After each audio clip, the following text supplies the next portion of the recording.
Today we celebrate Saint Isidore the farmer.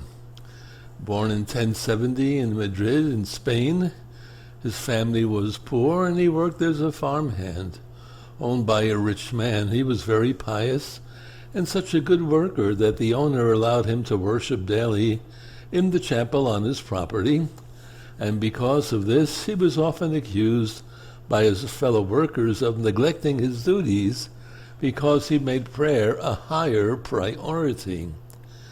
Isidore eventually married a woman named Mary, and together they had a son.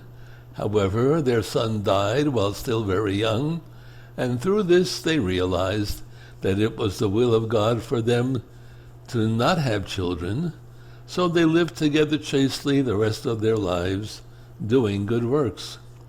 Although he remained poor, he gave whatever he could spare to the poor.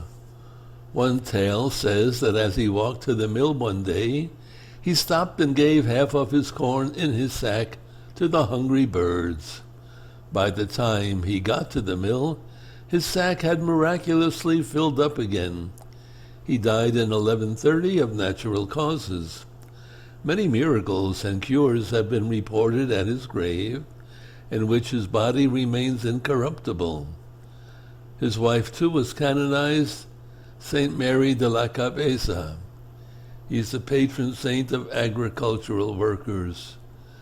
And if you look in some of the photos, you'll see the miracle stories that one day he was going to Mass and he was supposed to be out on the farm plowing the ground, but he was praying instead.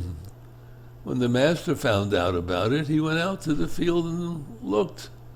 And what should he see?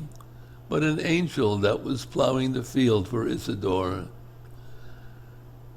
On another occasion, his master saw an angel again, plowing on either side of him, so that Isidore's work was equal to 3 of his fellow field workers. He's also said to have brought back to life his master's deceased daughter, and to have caused a fountain of fresh water to burst from the dry earth to quench his master's thirst. And that's the story of Saint Isidore the farmer. There are others, and you can see them by reading my Facebook page. God bless you.